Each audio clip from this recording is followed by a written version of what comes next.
As the skeleton warriors charged at him, the mage activated a barrier spell, but a single hit from a skeleton warrior was enough to leave cracks in the barrier, and soon after they broke through. In desperation, the mage activated a skill that pushed back the skeleton. He celebrated, thinking he succeeded in defeating the skeleton warriors, but this was short-lived. The skeleton warriors were quick to recover, and they put an end to the mage in seconds. The archer who was running away from a skeleton warrior was puzzled. His agility was over 1,000.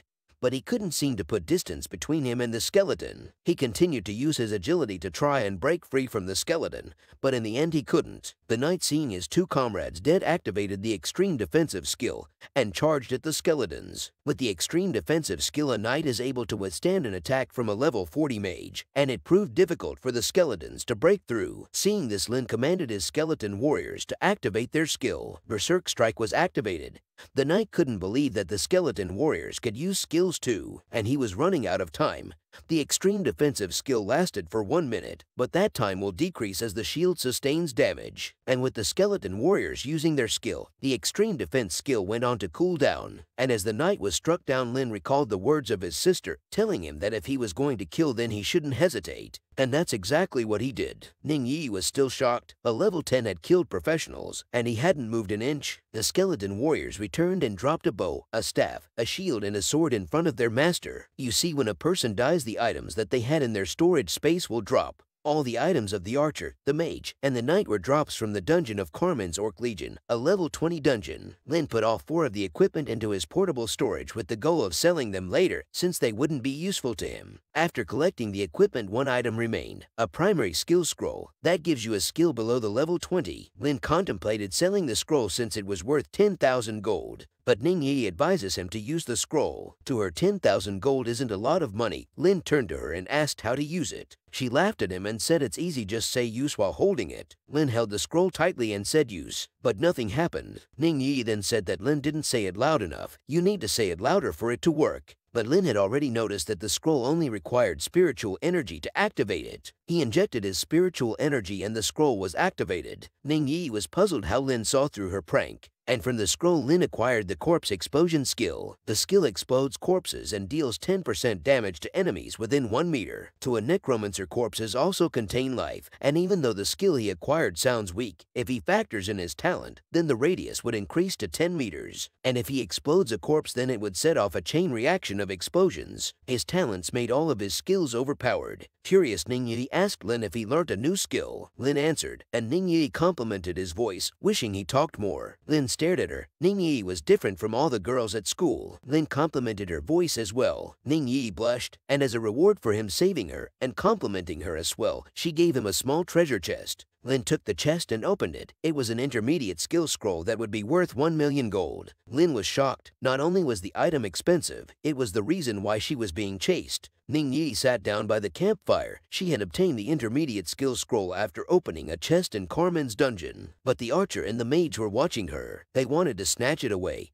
And even though she didn't think the scroll was worth much, it was something that she found, so she didn't want to hand it over. The archer and the mage decided to take the scroll by force, so she ran. She ran for 2 days, going from Shanghai City to Zihai City, but she couldn't get away from them. Lin sat down next to Ning Yi and said, "You almost died just now." Ning Yi explained that he shouldn't worry, since if she received fatal damage, then she would automatically be teleported away. But she was still thankful that he saved her, since she still feared pain. Lin realized that he was worried for nothing, and that Ning Yi must be from a big family. Ning Yi reached out her hand and asked if he had more food to eat. Lin pulled out some more boiled potatoes. Ning Yi accepted the potatoes and started eating. She asked him what college he planned on attending, and Lin answered that he planned on going to Zhejiang University. To her, with Lin's skill, he would be able to get into any university, and if he couldn't pass the exams, no one could. She thought of something and told Lin that if he planned on going to Zhejiang Academy, then he should head to Shangxia Tower. The first clear of the tower would give him double the reward, so he should aim to clear as many floors as possible on his first try. Doing so would grant him a lot of points, and in Zhejiang University, points are a form of currency. There is also a creation seminary, and he must also go there. Eventually, Ning Yi fell asleep. Lin took off his coat and covered her with it. Then he started meditating to recover the spiritual energy he used to fight the archer, the mage, and the knight. The next day, Ning Yi woke up hungry, and she asked Lin if he had more boiled potatoes. Lin gave her 7 boiled potatoes, but she reached out her hand demanding all the potatoes he had. But those were all the potatoes that Lin had. Ning Yi grabbed all the potatoes, then she stood up and told him that she would be going to level up. She wanted him to level up quickly as well, so the next time they meet they would be able to form a party and level up together. Ning Yi disappeared into the forest, and after she was gone, Lin approached the corpse of the archer, mage, and knight to test out his new skill. He activated the skill, and the corpses of the archer, mage, and knight exploded violently, leaving behind a giant crater. After the skill had been enhanced by his talent, the area of effect had increased a lot. It was now similar to a divine skill. Lin decided that he was at a point where he could comfortably try out the Zihai Mine dungeon. As he walked through the forest, he was deep in thought. The spiritual energy required to summon the skeleton warriors was increased after they went from the black iron rank to bronze, and after meditating last night he could summon 4 more skeletons, and the total skeleton warriors he had was 48, but he still had room for 52 more skeleton warriors. However, there was no need for him to rush when the spots would be filled sooner or later. On the outskirts of the forest, Lin could see the entrance to the Zihai mine, and later after arriving at the mine he walked to the portal with one of his skeleton warriors and drew the attention of all the hunters.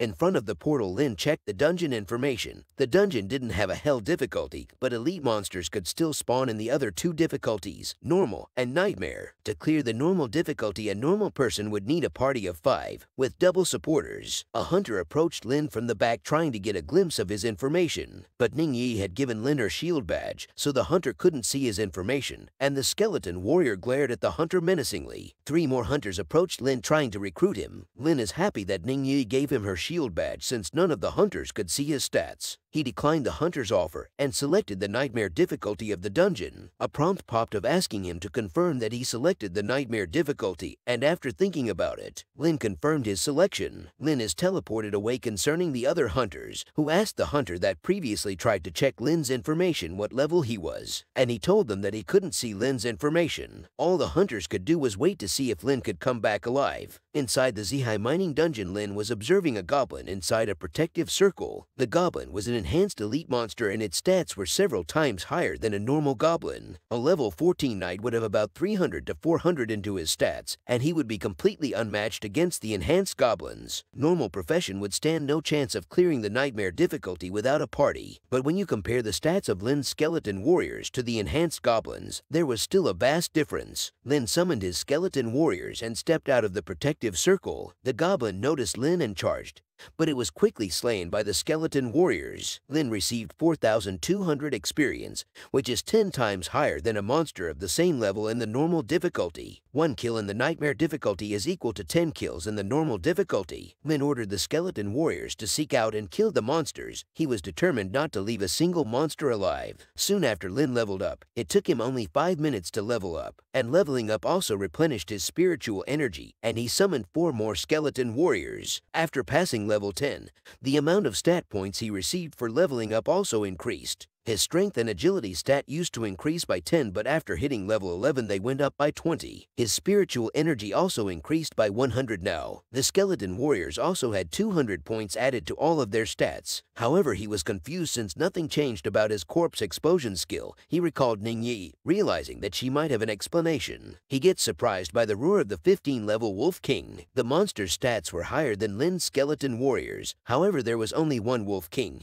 and Lin had over 40 skeleton warriors. Lin ordered the skeletons to attack the monster. The Wolf King tried using the roar skill again to push the skeletons back, but they were able to endure its attack. Lin ordered his skeletons to use the Rage Strike skill. The Wolf King was struggling to attack the skeletons, and on the verge of being defeated it used the roar skill again, and although it didn't have a lot of attack power, it was able to push the skeleton warriors back this time. Afterwards, the Wolf King ran away. Lin was puzzled. He didn't know that a dungeon boss would actually run away. But then he sensed that something was wrong, and he ordered the skeleton warriors to retreat. But it was too late and they were surrounded by level 14 mine wolves. The wolves weren't strong, but unlike the Wolf King there were hundreds of them. Lin knows that normal professionals wouldn't be able to handle so many wolves, but he was a necromancer, and to him all the wolves were experience points. His skeleton warriors attacked the wolves, and with the wolves' corpses he used his corpse explosion skill. The skill one-shotted all of the mine wolves, and afterwards the Wolf King returned. but it was easily defeated with the corpse explosion skill. The Wolf King gave him 15,000 experience, but when compared to the time it took him to kill it, it wouldn't be effective for leveling up. But luckily the monster dropped a valuable item. He stored the item away and continued to push further into the dungeon to find the final boss. In the future, Lin planned on soloing the hell difficulty of dungeons so he could get more experience. He leveled up 1 hour after entering the nightmare difficulty, so in a few more clears it's possible for him to reach level 19. Later he came across the final boss of the tower, the Goblin King, who was asleep. Lin was close to hitting level 12, so he woke the boss up, and instantly he was attacked. The damage was transferred to a skeleton warrior, but it sustained too much damage and it had to be shared with another skeleton warriors. But the skeleton warriors died afterwards, decreasing his total number of skeleton warriors to 54. Lin realized that when compared to the boss, his stats were too low, and even though the skeleton warrior's defensive stat was high, his was low when compared to the Goblin King, so he sustained more damage from the Goblin King. Lin's only weakness was himself. To change that, he would have to focus on his stat points in the future. The skeleton warriors were struggling against the Goblin King, but this wouldn't be a problem for long since he has a whole army of them. Thanks for watching, and if you enjoyed the video then hit the like button.